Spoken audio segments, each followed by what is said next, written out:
Hello दोस्तों, जय हिंद। कैसे हैं आप सभी?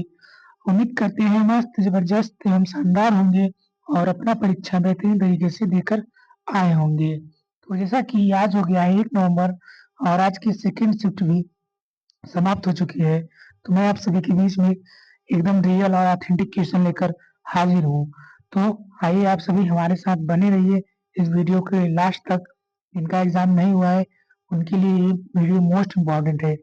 एक बात मैं आपको बता दूं दोस्त, अगर आप रोज एनालिसिस करते हैं जिनका एग्जाम नहीं हुआ है तो आपको एग्जाम में बिल्कुल फायदा होने वाला है, क्योंकि मैं जो एनालिसिस कराता हूँ उसमें आपको एक्स्ट्रा फैक्ट भी ऐड करता हूँ। संभावित क्वेश्चन जो आ सकते हैं, जैसा लेवल आ रहा है उसी के हिसाब से।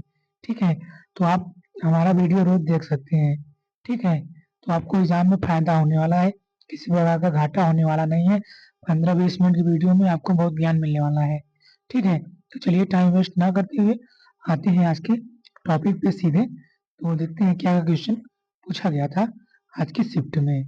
चलिए आगे हैं। तो पहला क्वेश्चन पूछा गया था, प्रधानमंत्री विश्वकर्मा योजना कब शुरू की गई थी? तो पहली शिफ्ट में भी योजनाओं से संबंधित क्वेश्चन पूछे गए थे, तो इसलिए मैं आपको बोल रहा हूँ कि एनालिसिस करना करना इम्पोर्टेंट है आप सभी के लिए। तो जो प्रधानमंत्री विश्वकर्मा योजना है ये 2023 में शुरू हो गई थी, 17 सितंबर, प्रधानमंत्री नरेंद्र मोदी के जन्म दिवस पर। ठीक है, 17 सितंबर 2023 से शुरुआत हो गई थी। इस योजना को विश्वकर्मा दिवस के अवसर पर प्रधानमंत्री नरेंद्र मोदी द्वारा शुरू किया गया था। ठीक है, चलिए विश्वकर्मा दिवस भी उस दिन मनाया गया था। चलिए और बात करते हैं इसका उद्देश्य क्या था। तो इसका उद्देश्य था पारंपरिक कारीगरों और शिल्पकारों को सशक्त बनाना, उन्हें बेहतर उपकरण और ऋण सहायता प्रदान करना और उनके हुनर को सम्मान देना इसका उद्देश्य रहा था। ठीक है, चलिए आगे बात होगी। अगले क्वेश्चन, अगला हमारा है, विकास का अर्थ कई पीढ़ियों में प्रजातियों को विशेषताओं में परिवर्तित से है। ये किस प्रक्रिया पर आधारित है? तो ये प्राकृतिक चयन प्रक्रिया पर आधारित है। सेम टू सेम ऐसा ही क्वेश्चन पूछा गया था आपके एग्जाम में, तो आप अंदाजा लगा सकते हैं कि अपने किस लेवल का क्वेश्चन पूछा जा रहा है एमपी पुलिस में। चलिए तो बात करते हैं इसके बारे में। प्राकृतिक चयन एवं विकास वाली प्रक्रिया है जिसमें जीव अपने पर्यावरण के लिए अधिक अनुकूलित लक्षणों के साथ जीवित और प्रजनन करते हैं, जिससे समय के साथ प्रजातियों में परिवर्तन होता रहता है। इस प्रक्रिया में जो जीव अपने वातावरण में जीवित रहते हैं और प्रजनन करने के लिए बेहतर ढंग से अनुकूलित होते हैं, उन्हें अपनी आनुवंशिक विशेषताओं को अगली पीढ़ी को हस्तांतरित करते हैं। ठीक है, चलिए आते हैं अगला क्वेश्चन में। तो अगला हमारा क्वेश्चन है, समवर्ती सूची पर अगर केंद्र सरकार और राज्य सरकार दोनों कानून बना दे तो किसका कानून माना जाएगा? तो अगर इस इस समय में अगर क्या कहते हैं केंद्र सरकार और राज्य सरकार दोनों कानून बना देता है तो वहाँ पे केंद्र सरकार का मान्य होता है दोस्त। ठीक है, चलिए आगे बात करते हैं। यदि समवर्ती सूची के किसी विषय पर केंद्र सरकार और राज्य सरकार दोनों कानून बना देता है तो केंद्र सरकार का कानून मान्य होता है। ठीक है दोस्त, भारतीय संविधान के अनुच्छेद 254, ठीक है, के अनुसार इस तरह से टकराव की स्थिति में केंद्रीय कानून प्रभावी होता है और राज्य का कानून उस सीमा तक शून्य हो जाता है। समझ सकते हैं आप इस बात को, जहां तक वो केंद्रीय कानून का उल्लंघन करता है। ठीक है, तो अनुच्छेद इसका याद कर लीजिएगा, 254, ये भी आपके एग्जाम में पूछा जा सकता है। अगला है, आरटीजीएस का प्रयोग बड़े लेन देन के लिए किया जाता है, तो आईएमपीएस का प्रयोग किसके लिए किया जाता है? तो जो आरटीजीएस है ये बड़े पैमाने पर लेन देन किया जाता है, जो आईएमपीएस है इसका प्रयोग त्वरित लेन देन के लिए किया जाता है। ठीक है, तो आपके एग्जाम में हूबहू क्वेश्चन पूछा गया था। चलिए आगे बात करते हैं। इंदिरा सागर परियोजना में कितने मेगावाट की बिजली उत्पन्न की जाती है? तो जो इंदिरा सागर परियोजना है इसके बारे में भी हम यहाँ पे डिटेल में पढ़ने वाले हैं। तो यहाँ पे 1000 मेगावाट की बिजली उत्पन्न किया जाता है। तो बात कर लेते हैं इंदिरा सागर परियोजना में जो 1000 मेगावाट बिजली उत्पन्न होती है, यह बिजली उत्पादन 125 मेगावाट की 8 इकाइयों के माध्यम से किया जाता है। इसकी कुल क्षमता 1000 मेगावाट इकाइयाँ, प्रत्येक 125 मेगावाट की इकाइयाँ के स्थान इकाइयाँ या स्थान मध्य प्रदेश के खंडवा जिले में स्थित है। ठीक है, तो ये आप लोग देखेंगे ध्यान से इसको, मध्य प्रदेश के खंडवा जिले में। तो मैं हाईलाइट कर रहा हूँ, उसको आप नोट कर लीजिएगा। ठीक है दोस्त, चलिए, मध्य प्रदेश का खंडवा जिले में ये स्थित है। आइए आगे बात करते हैं। अगला हमारा है गांधी सागर बांध से कितनी मेगावाट बिजली की उत्पन्न की जाती है। तो जो गांधी सागर बांध है, इसमें भी आपका 115 मेगावाट की बिजली उत्पन्न की जाती है दोस्त। ठीक है, चलिए आइए बात कर लेते हैं। तो गांधी सागर बांध में कुल 115 मेगावाट बिजली का उत्पादन किया जाता है, जिसमें 23 मेगावाट क्षमता वाली 5 इकाइयां टरबाइन है। ठीक है, तो इसमें 23 मेगावाट वाली जो 5 इकाइयां हैं, इसमें टरबाइन की गई है। ठीक है, चलिए, कुल क्षमता 115 मेगावाट, इसके बारे में बता चुके हैं, तो ये भी बता चुके हैं। चलिए आ जाते हैं अगले क्वेश्चन पे, क्वेश्चन नंबर 7 पे। क्वेश्चन नंबर हमारा 7 है, 2023 तक सबसे ज्यादा एशियाई खेल किस देश में आयोजित किए गए हैं। तो बता दें इस क्वेश्चन के बारे में, तो 2023 तक सबसे ज्यादा थाईलैंड में एशियाई खेल आयोजित किए गए हैं।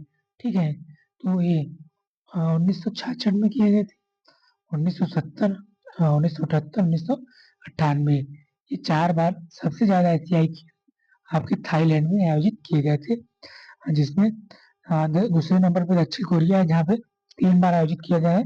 और सबसे मोस्ट इम्पोर्टेंट है भारत में कब किया गया है। तो भारत में पहली बार 1951 में और दूसरी बार 1982 में किया गया था। दोनों बार नई दिल्ली में किया गया था दोस्त, याद रखेंगे नई दिल्ली को।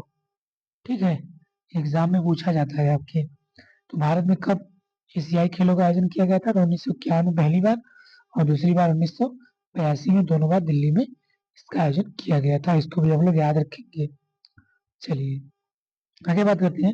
अक्टूबर 2025 तक मध्य प्रदेश के वर्तमान मुख्यमंत्री कौन है। तो जैसा कि सभी जानते होंगे, श्री मोहन यादव जी आपका अक्टूबर 2025 तक मुख्यमंत्री हैं और आगे भी रहने वाले हैं। ठीक है, आइए इनके बारे में जानते हैं पूरी जानकारी को। तो मोहन यादव के बारे में बात करेंगे यहाँ पे। तो उनका जन्म 25 मार्च 1965 को हुआ था। एक भारतीय राजनीतिक और व्यवसायी हैं जो 2023 से मध्य प्रदेश के 19वें मुख्यमंत्री हैं। तो इसको याद रखेंगे आप सभी, नंबर 19वां मुख्यमंत्री आपसे पूछ सकता है। ठीक है, चलिए, अक्टूबर 2025 में मध्य प्रदेश के राज्यपाल, तो इसको भी याद रखेंगे, मंगू भाई छगन भाई पटेल। ठीक है, राज्यपाल भी आपसे पूछा जा सकता है। ठीक है, 2021 से अपने पद पर है, उनका कार्यकाल अभी तक जारी है। चलिए और बात करते हैं मोस्ट इम्पोर्टेंट रविशंकर शुक्ल के बारे में, जिनका ये मध्य प्रदेश के प्रथम सीएम थे। 1956 नवंबर 1956 से दिसंबर 1956 तक मध्य प्रदेश के पहले मुख्यमंत्री हुआ करते थे। ठीक है दोस्त, तो याद रखेंगे, आपसे एग्जाम में पूछा गया था। चलिए आगे बात करते हैं कुछ राज्यों के प्रथम मुख्यमंत्रियों के बारे में। तो यशवंत राव बलवंत राव चन्हर आपके 1960 से 1962 तक मध्य प्रदेश के महाराष्ट्र के प्रथम मुख्यमंत्री थे। ठीक है दोस्त, याद रखेंगे। हीरालाल शास्त्री जो 1949 से 51 तक राजस्थान के प्रथम मुख्यमंत्री थे। ठीक है, चलिए आगे बात करते हैं। मध्य प्रदेश में स्थित अ, अक्सर, मतलब मध्य प्रदेश को अक्सर भारत का हृदय कहा जाता है। ठीक है दोस्त, चलिए, मध्य प्रदेश की राजधानी भोपाल है। ठीक है, चलिए आगे बात करते हैं। एक क्वेश्चन और याद रख लीजिए। उत्तर प्रदेश के प्रथम मुख्यमंत्री गोविंद वल्लभ पंत जी थे। ठीक है, गोविंद वल्लभ पंत। हम लोग नोट्स अपने करते रहिएगा, अपना एक पेन कापी लेकर बैठा करिए, जो एक्स्ट्रा फैक्ट है उसको आप लोग याद कर लिया करिए, नोट कर लिया करिए। ठीक है, और नहीं तो अगर आपको इसका पीडीएफ चाहिए तो सिंपली हमारे टेलीग्राम चैनल से जुड़ जाइए। अभी मैं इसका सेम टू सेम पीडीएफ, ये बोर्ड पीडीएफ आपको डाल देता हूँ। आप आसानी से वहाँ ले सकते हो, इसका कोई चार्ज वार्ज नहीं है। ठीक है दोस्त, चलिए आगे बात करते हैं। अगला पूछा गया था पोटेशियम एल्यूमिनेट का सूत्र क्या है। तो जिस टॉपिक से क्वेश्चन आ रहे हैं, आप सभी उस टॉपिक को रिवीजन कर लीजिए। जैसे पोटेशियम एल्यूमिनेट का सूत्र पूछा है, तो सूत्र से संबंधित आप सभी एक बार अपना जिनका एग्जाम है एक बार जरूर देख के जाएंगे। ठीक है, तो के येलो का होल प्लस आपका पोटेशियम एलिमेंट का सूत्र होने वाला है। चलिए अगला क्वेश्चन पूछा गया था गुलाम वंश का पहला शासक कौन था? तो कुतुबुद्दीन ऐबक गुलाम वंश का पहला शासक था। ठीक है, तो बात करते हैं यहाँ पे डिटेल में। तो गुलाम वंश का गुलाम वंश का पहला शासक कुतुबुद्दीन ऐबक था। उसने 1506 ईस्वी में दिल्ली सल्तनत की स्थापना की और इस राजवंश की नींव रखी थी। वह मूल रूप से मोहम्मद गोरी का एक गुलाम था जिसने उसकी मृत्यु के बाद भारत में अपना शासन की बागडोर संभाला था। ठीक है, चलिए आगे बात करते हैं। तो इसका शासनकाल कब से कब था? तो इसका शासनकाल की अगर बात करें तो इसका शासनकाल 1506 से आपका 1206 से 1290 तक हुआ करता था दोस्त। ठीक है, चलिए आगे बात करते हैं। चलिए तो बात करते हैं अगले क्वेश्चन की। चंद्रशेखर आजाद कब से कब तक संग्रहित है? चंद्रशेखर आजाद इनका जन्म आपके मध्य प्रदेश में हुआ था। तो ये भी इम्पोर्टेंट बनते हैं मध्य प्रदेश पुलिस के लिए। तो 1906 23 जुलाई 1906 को इनका जन्म हुआ था। ठीक है, याद रखेंगे 23 जुलाई 1906 को इनका जन्म हुआ था और 1931 तक इन्होंने भारत की आजादी के लिए लड़ाई लड़ी थी, यानी कि संग्रहित है। ठीक है, आइए। तो चंद्रशेखर आजाद 1906 से 1931 तक भारत के एक क्रांतिकारी थे जिन्होंने 1921 में असहयोग आंदोलन के दौरान सक्रिय हुए और 27 फरवरी 1931 को उनकी मृत्यु तक अपनी क्रांतिकारी गतिविधियों में लगे हुए थे। ठीक है, चलिए अगला हमारा है निम्नलिखित में से कौन सा आंध्र प्रदेश का शास्त्रीय नृत्य है? कुचिपुड़ी जो कि आंध्र प्रदेश का शास्त्रीय नृत्य है दोस्त। अगला क्वेश्चन है कुचिपुड़ी नृत्य की उत्पत्ति आधुनिक आंध्र प्रदेश के कृष्णा जिले के कुचिपुड़ी गांव में हुई थी। ठीक है, तो डीप में बता रहे हैं आपको। तो आंध्र प्रदेश में कृष्णा जिला है, वहाँ पे कुचिपुड़ी गांव है, यहाँ से इसकी उत्पत्ति हुई थी। इसकी परिकल्पना 7वीं शताब्दी में वैष्णव कवि सिद्ध योगी ने किया था। तो सारे फैक्ट आपको याद करके चलने हैं। आगे बात करते हैं। अगला है नर्मदा नदी पर कौन सी परियोजना स्थित है? तो नर्मदा नदी पे सरदार सरोवर बांध, बरगी बांध, इंदिरा सागर बांध, ओंकारेश्वर बांध और महेश्वर बांध परियोजना स्थित है। ये सभी आपको याद रखने हैं। तो ऑप्शन में क्या दिया था आप उसको देख लीजिएगा, उसी हिसाब से हमारा राइट आंसर हो जाएगा। चलिए आगे बात कर लेते हैं थोड़ा सा इसके बारे में फिर। तो इंदिरा सागर बांध ये मध्य प्रदेश में स्थित है। नर्मदा नदी पर एक महत्वपूर्ण परियोजना है नर्मदा नदी की।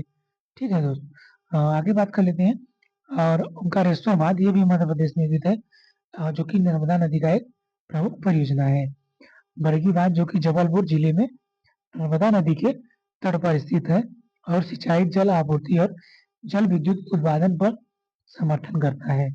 और महेश्वर परियोजना तो यह मध्य प्रदेश के खरगोन जिले में मुख्य नर्मदा नदी पर स्थित एक जल विद्युत परियोजना है। ठीक है, खरगोन जिले में स्थित है। ठीक है, महेश्वर परियोजना। चलिए आगे बात करते हैं। भोपाल का पहला शासक कौन था? तो इस क्वेश्चन को कई तरह से आपसे पूछा जा सकता है। 21 वंश के शासक ने भोपाल रियासत के पास शासन किया था, या तो किस अफगान शासक ने भोपाल पर शासन किया था? तो ये दोस्त मोहम्मद खान था। ठीक है दोस्त, तो नवाब दोस्त मोहम्मद खान इसका राइट आंसर हो जाएगा। आगे बात करते हैं। भोपाल राज्य की स्थापना एक अफगान सैनिक दोस्त मोहम्मद खान ने 1724 ईस्वी में किया था। ठीक है, चलिए आगे बात करते हैं। अगला क्वेश्चन है मध्य प्रदेश और उत्तर प्रदेश की एक संयुक्त नदी घाटी परियोजना आपका कहाँ पे है?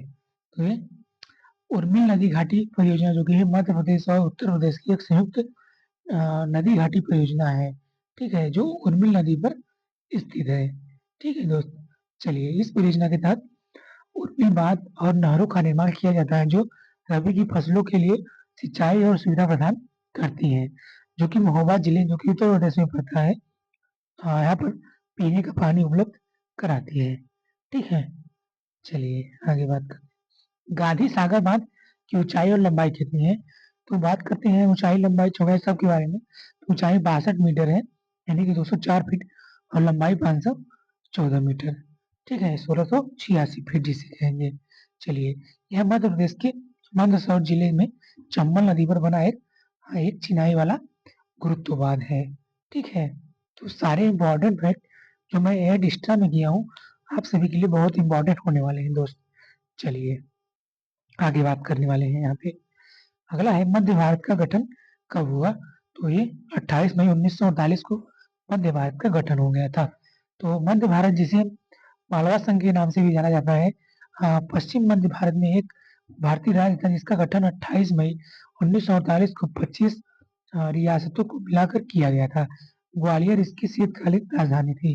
याद रखेंगे, ग्वालियर इसकी शीतकालीन राजधानी थी और इंदौर इसकी ग्रीष्मकालीन राजधानी हुआ करती थी।